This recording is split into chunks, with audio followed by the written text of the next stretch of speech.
When I was 20, I took a job to earn pocket money while making up for my earlier underachievements at the local community college. My new employer was one of those full-service residential cleaning companies. I won't say which one, so to protect the innocent, let's just call it Cleanbro. I was one of two types of people who worked the mops for Cleanbro. 20-year-old punks who had spent high school in the bottom of a bong, like myself, and 40-year-old losers who didn't care how dirty they got during the day, so long as they could afford to wash themselves off in a cheap beer at night. There were also plenty of upstanding folks in the profession, but they tended to sign on with the companies that cared more about their employees' work ethic, and less about the kind of documentation that comes standard with being born here. Unlike the competition, Cleanbro exclusively hired dropouts and burnouts because we worked for peanuts, and because corporate seemed to have a knack for attracting government scrutiny. For both groups, then, cleaning up other people's messes was something to do while running away from our own. Everyone came to the job from somewhere less than ideal, and most folks left it for pastures that were no greener. Cleanup jobs come in a pretty wide variety. The most common one was picking up after a kitchen fire. Some sleep-deprived stay-at-home mom would put dinner on the stove, then nod off on the couch. The smoke alarm would blare and give the kids a good fright, but everyone makes it out safe. The fire department would hose it all down with gray water, leaving behind a colossal mess of smoke-stained ceilings, waterlogged drywall, shattered drinking glasses, smashed dishware. Once the claims adjuster had taken his look, the homeowner would call Cleanbro, and I'd roll up in my company van in company overalls to spend the day scrubbing soot off windows, prying up cracked tiles, and sucking ashes in the world's most powerful shop vac. The next day, the carpenters would swoop in and put the whole place back together better than new. With the insurance payout, half these houses had nicer kitchens by the time all was said and done, and I usually got a pretty good tip for my trouble. Some of the cleaners refused to work anything worse than a fire rehab or water restoration, but as a young fellow, I like to think I could stomach anything, so I ended up taking a lot of the worst jobs too. For example, every couple of weeks, Cleanbro got called to work a suicide scene. Now, it's not as bad as you think. By the time I pull up in the van, the coroner had picked up the body, and the cops had asked their questions, and the forensics team had scraped together whatever evidence they were going to. At that point, the homeowner was usually left with little more than some bad memories and a stain, and it was my job to scrub out the stain. The more considerate ones left hardly any mess at all, choosing the bathtub for their final resting place before cutting their wrists or swallowing a handful of pills. Sometimes there would be a dark ring revealing the tub's last high water mark, but usually there was no sign of all of what had happened there. Still, the homeowner would normally have me pull out the entire tub, leaving behind a hole that they'd fill with something new. I guess they didn't like the idea of taking a shower or bath in the same place where a loved one lay dead and decaying for hours, days, maybe even weeks before being discovered. They hired me because, in my area, a lot of regular contractors can't touch a tub that's had a dead body in it, owing to occupational health regulations, but as a Cleanbro cleaner, I had all the necessary training and safety gear to touch dirty things. Some of the dead were less polite, though, folks who went in bed, which included a lot of elderly types taking the natural way out, left behind a pretty big mess on the sheets and mattress from various liquids that tend to exit the body upon death. Blood and vomit were pretty common additions from the cutters and overdosers, respectively. The cleanup involved little more than wrapping everything in plastic and hauling it out for a proper biohazardous waste removal, a service Cleanbro provided for a reasonable fee. Then, there were the really rude people, the ones who decided to swallow a bullet because it's quick. They tended to take the longest to mop up. I'll spare you the details beyond that. Worse than the mess itself was the 1,000-yard stare on the face of the spouse or the parent who had the misfortune of discovering the body and seeing their loved one in that state. You just knew those people would never be the same inside again. Now, if all of that makes you reconsider your professional choices for a career in cleanup duty, perhaps you'll think again when I tell you this tale. I had been working at Cleanbro for about a year when I got sent a job one early morning. My boss didn't give me any details, just the address and a work order, and the phrase, basement deep clean, telling me someone would explain it when I got there. Vague instructions were always a bad sign. I packed up one of the boxy Cleanbro vans with a full set of gear, then headed out. The place was hard to find, tucked off in a back road in the woods at the edge of the town, and satellite navigation was barely a thing yet, let alone GPS-enabled smartphones. After making a few wrong turns, I figured I was in the right place and I spotted one of my fellow cleaners, Kurt, waiting in a driveway in his beater Civic. It wasn't unusual for folks to get called in straight from home to work a rush job on their day off. Kurt was one of the other kind of Cleanbro cleaners, the 40-year-old burnout. Fortunately, he was reasonably reliable, preferring to stay sober at least until the job was nearly done. He was smoking a cigarette while some slick 30-something in a suit, holding a binder, was shouting and waving at him. I recognized the guy, a real estate agent for a local bank that often hired Cleanbro to make foreclosures presentable before putting them on the market. Those jobs were some of the worst, even though there was rarely any blood or gore. Instead, we had to deal with the needy Breznov evicted hoarders, or work without lights and running water where drug addicts had ripped out the wires and plumbing to sell for scrap. Or even risk getting shot by a disgruntled ex-homeowner looking to exact revenge on whatever poor schmuck was standing on his property at the behest of that fucking bank. I was almost relieved when I recognized the house as a different case entirely. About 6 months earlier, it came to light that a bunch of disappearances throughout the state had been the work of some local psycho who had been using his basement as an abattoir. The Evening News had run a shot at the killer's house to introduce a couple weeks of nightly updates on the story. Such a normal fellow, his neighbors had told the cameras. So clean, they said. I had been with Cleanbro for a few months at the time, and the reports made me wonder if I'd learned enough about removing stains to make a murder scene vanish completely. But by now I was a pro. Maybe this wouldn't be such a big job after all. Besides, they'd already found the guy hanging from his basement ceiling, so at least there was no chance of being the next lucky contestant in his game. The cops had gotten a break in the case and a student at the college dodged an attempted kidnapping. They released a pretty good sketch to kick off a statewide manhunt. The police had gotten some leads in the area, the convenience store clerks whose stories were backed up by a grainy security video. They started canvassing the area. Someone found a front door standing open, and nobody home. And I imagine they started peering through the windows until they spotted some probable cause. Once they realized what they stumbled across, the cops must have figured their suspect opted for a literal noose over the figurative one that was drawing tight around him. The real estate agent spun around when he heard my van pulling up the secluded driveway and flashed a look of relief before turning red again in agitation. He was already yelling at me before I had the van in park, squeezed between Kurt's Civic and a silver coupe that screamed, "Self-indulgent prick."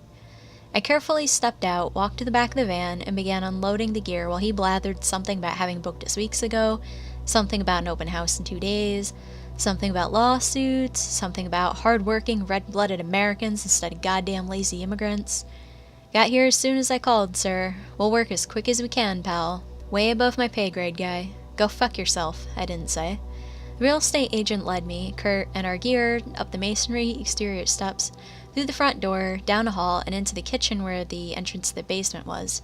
He tried the knob, which turned, but of course the door was stuck. I could tell this guy really didn't want to be here, and I couldn't wait to see him go, either. I was about to volunteer to try when Kurt spoke up. "Let me see if I can open that for you, sir," he said in that way a lifelong service slob like Kurt could be utterly respectful while implying the deepest loathing imaginable. The agent seemed inordinately relieved as he stepped back all the way to the entrance of the kitchen, as if ready to sprint back to his Audi. I instinctively braced myself as Kurt gave the door a single sharp shove in just the right spot, popping it free and releasing the most unholy smell imaginable. I reeled backwards, my eyes watering, my stomach and my throat fighting over which direction my half-digested breakfast was meant to go. I kept it down and blinked away the tears as I heard Kurt wheezing for breath through his tobacco-stained lungs. For a moment, I envied his burnt-out sinuses, since they seemed only barely phased, while I was on the verge of passing out. Before I could fully recover, I heard the agent snap that we had to be out by tomorrow at 10, in time for the homestagers to arrive to turn the basement cesspit into a cozy game room or some shit. And then with the audible bark of 4 turbocharged cylinders, the real estate agent was gone. Kurt and I put on our masks, which helped enormously with the smell. The HEPA filters pulled anything biohazardous out of the air, although you could still smell something died down there. I descended the narrow basement steps and found a pull chain dangling from the ceiling. I gave it a tug, and was disappointed with how little effect it had. The killer had apparently decided to do his part to save the Earth by installing one of these new, helical compact fluorescent light bulbs, the kind that take a while to warm up.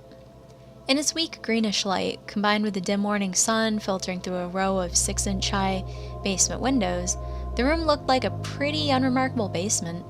A gray concrete rectangle with a few round steel posts supporting the joints above. Kurt awkwardly passed a heavy lighting rig down the stairs to me, and I plugged it into an outlet on the wall, pumping 2,000 watts of halogen glory into the concrete room. I immediately wished I hadn't, though. Under the dim fluorescent light, the floor had just been a gray plane, and the room full of gray, shapeless furniture. Our artificial sun had revealed that I was, in fact, standing on a pool of dried blood that was nearly the size of the house's entire foundation, and there were tables and power tools all around, anything too big to fit in an evidence bag, that were equally quoted in what I could only guess were tiny bits of human remains.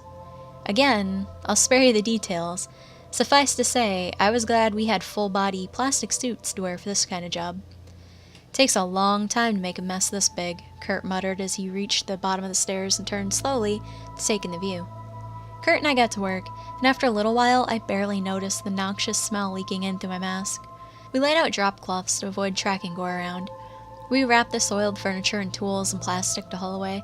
We found the bulkhead door up to the backyard, but it was padlocked shut, so we broke our backs pulling things up the narrow steps to the kitchen, looking like germophobic movers as we emptied the basement onto the front lawn. The day wore on, and as we took our lunch break, a Cleanbro disposal truck stopped by to pick up the large bio-contaminated debris. The driver was a friend and had picked up some subs for us on our way over. Kurt scarfed down bologna and American cheese on white, but I didn't have much of an appetite for my chicken parm.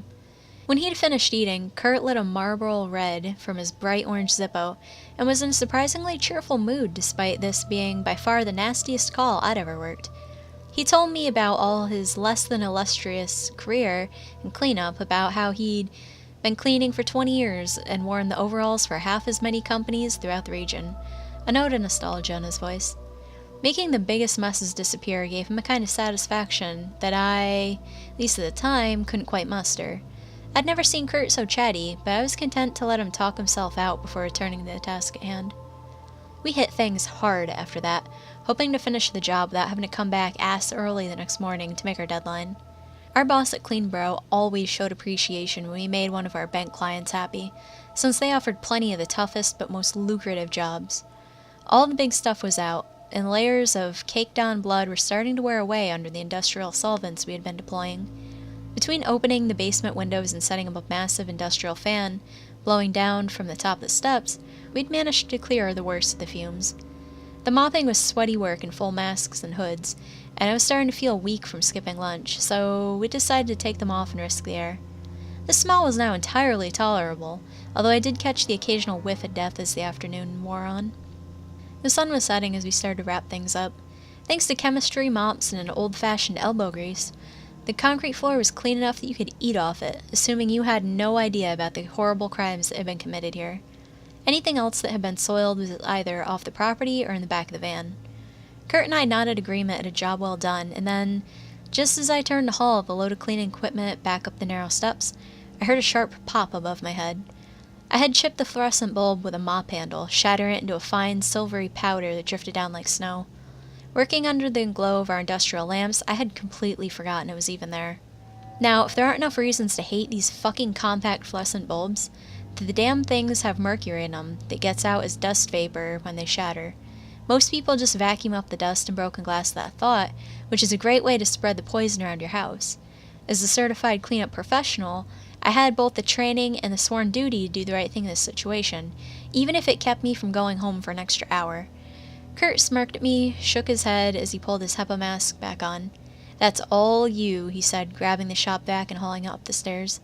I followed him back up to the van with a half-empty bucket of solvent and fetched a sticky lint roller, a fine broom, and a dustpan, and a jar intended for hazardous chemical waste. Kurt packed the rest of the equipment into the van while I performed the delicate duties of saving the world from 1,000th of a gram of mercury. Loading in and out were my least favorite parts of the job, and even though it was Friday night, I didn't have much home to go back to, so I was pretty slow about it. I timed it so I'd finish just as there was nothing left but the lighting rig, and that was the only thing keeping the darkness at bay now that the sun was gone. I swept the final flakes of the CFL dust in the jar, then reached up to unscrew the wrecked bulb's base from the fixture. Just in time, I remembered to tug the pull chain and switch it off first. I was sealing the jar's lid when I heard the snap of Kurt's Zippo. I was about to admonish him for smoking in a client's house, and I saw him using its light to get a look at something against the wall, outside the searing beam of our flood lamp. The better-prepared cleaners kept a pen light with them, but Kurt was more of a travel light kind of guy. He was poking at some antique furniture that had witnessed the basement's horrors, and somehow escaped unstained. It was clean enough to sell the home to some depraved collector of serial killer memorabilia, which meant we weren't supposed to touch it. It's kind of bad form for a cleaner to snoop through a homeowner's property, but I guess the poor dead psycho wasn't gonna mind. Looks like the cops missed one, Kurt said, letting out an amused whistle as he stared into a drawer he'd opened in direct contravention of clean bro policy. What? I asked, not sure I wanted to know. Kurt held up a severed finger with his gloved hand, giving me a glimpse of it before dropping it into a small bag for hazardous waste that he'd already pulled from a pouch on his plastic bunny suit. I guess when the killer is dangling a few feet from a stack of his own victims, the forensics guys feel free to phone it in. Shaking off my mental image of the spare finger, I brought the jar of mercury-kissed glass shards out to the van, secured it in a chest reserved for the deadliest of deadlies. I wasn't allowed to carry anything else when transporting something so very dangerous. You've gotta love policies created solely for corporate liability ass covering. I left Kurt behind, figuring he could bring up the light rig when he was done collecting souvenirs. He was taking his time, and I remembered just how unwieldy the rig had been when he handed it down to me.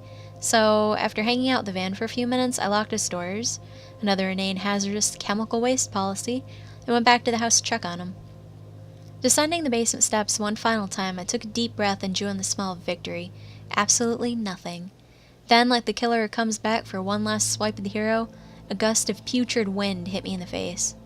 I blinked the tears back from my eyes to see an odd shadow on the wall, tracing the outline of a tall, slender figure, its torso spread to the ceiling and its legs stretched across the floor, the whole shape swaying unnaturally. I was still reeling from the unexpected lungful of noxious air, which was cleared by a chill draft blowing through the concrete room.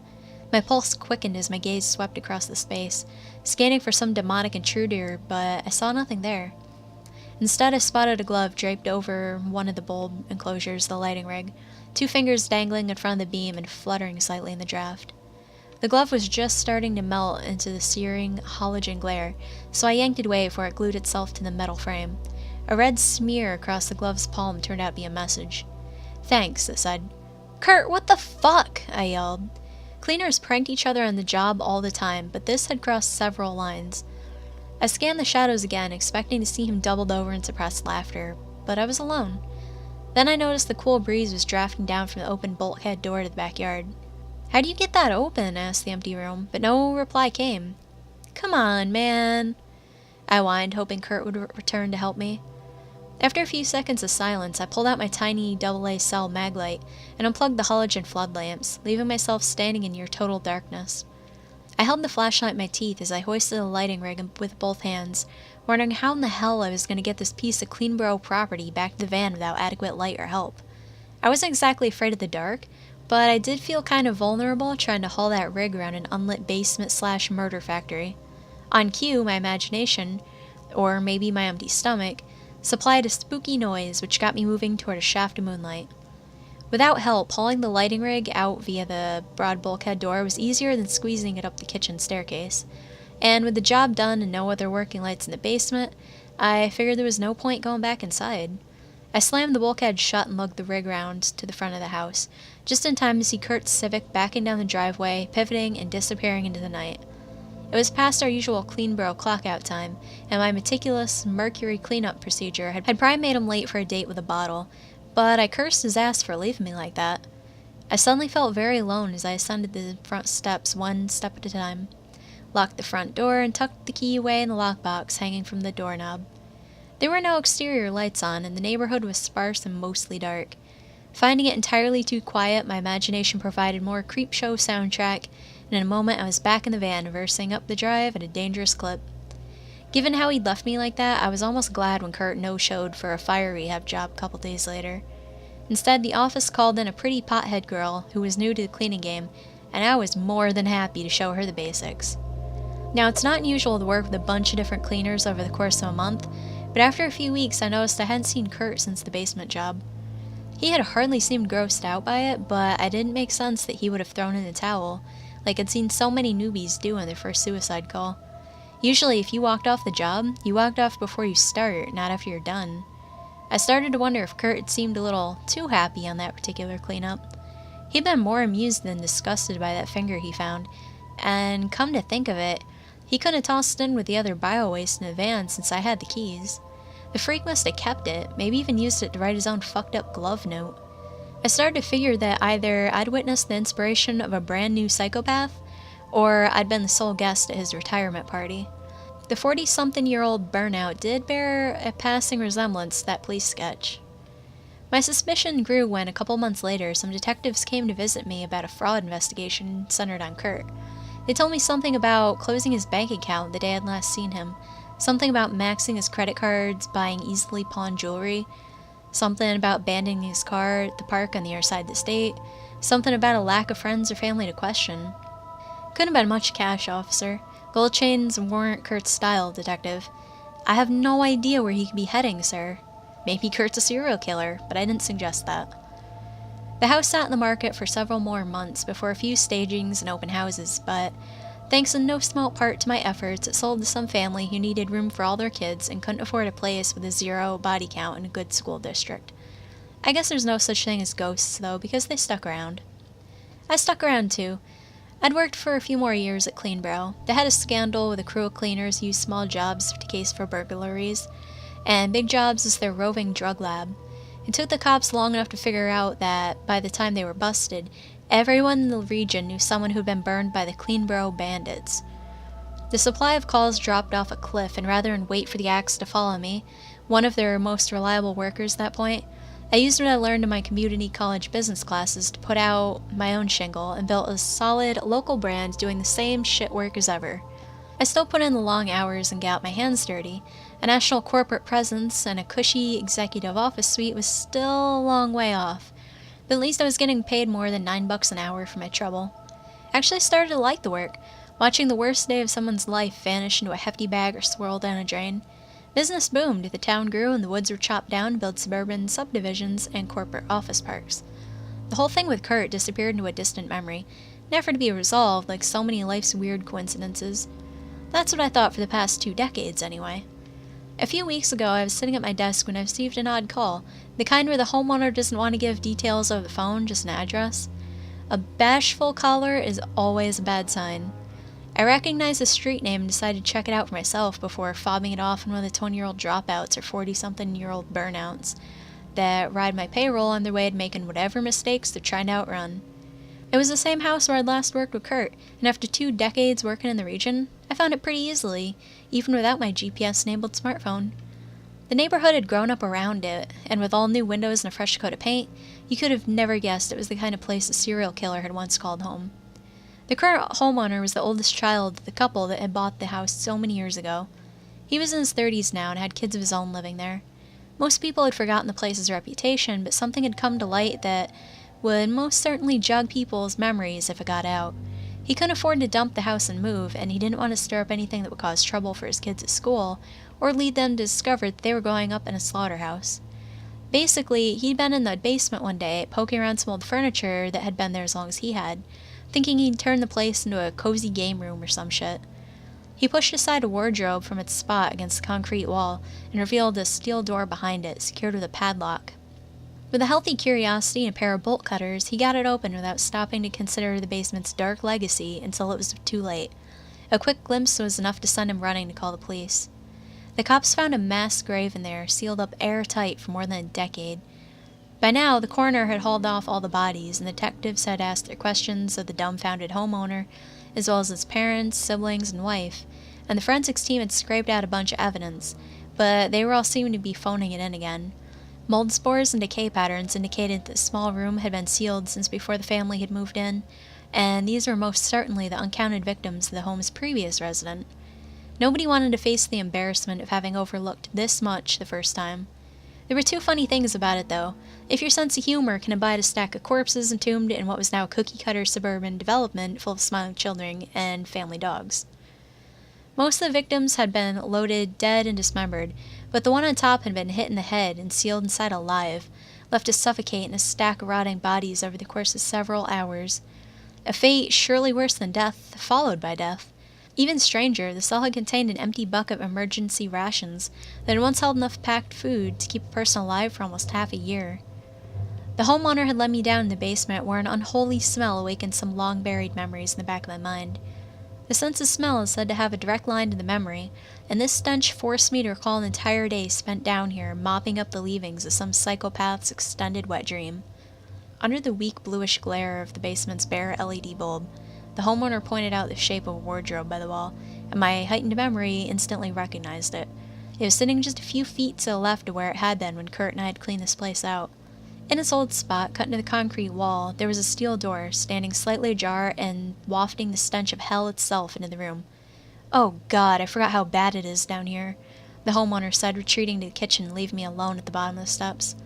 A lengthy career of solvent fumes and suicide cleanups had left me reasonably immune to the worst effects of bad smells, but I almost followed him anyway. God, I wish I had just followed him and called in Braden and Malik to do my dirty work, but my curiosity got the best of me.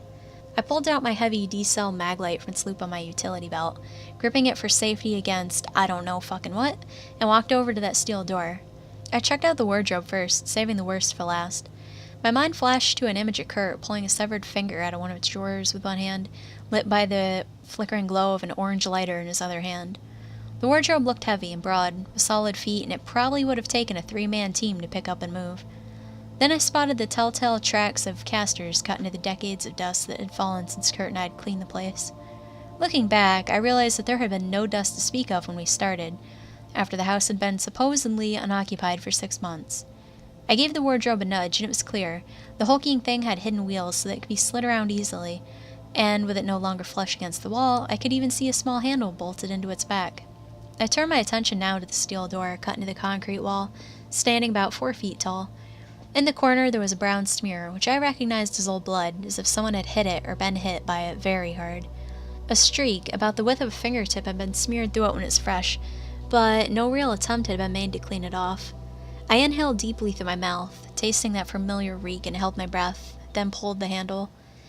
Inside was exactly what I'd imagined, plenty of caked-down, congealed, decayed blood, with little bits of nondescript debris coating the stone walls and the floor of a 4-foot square cell, but nothing that was still shocking after so long in the job. The space was tucked under the house's front door landing, an easily missed protrusion from the otherwise rectangular foundation. I leaned into my flashlight and looked closer. Certainly there was something to find, something to understand. Brown smudges on the walls could have been illegible writing or feeble attempts to shift stones. Someone had spent their last moments awake and alive in here, the final movement in a madman's symphony, and suddenly that's all I wanted to know. I let out my breath with a sigh and started to pull back. That's when my 1,000 lumens of maglite brilliance caused something in the corner of the concrete cell, tucked in by the jamb of the door. I focused my beam on it, taking a moment to resolve the soft-edged, rectangular shape, and recognized it for what it was. It was an orange Zippo lighter, its lid singed with soot from burning until it ran out of fuel.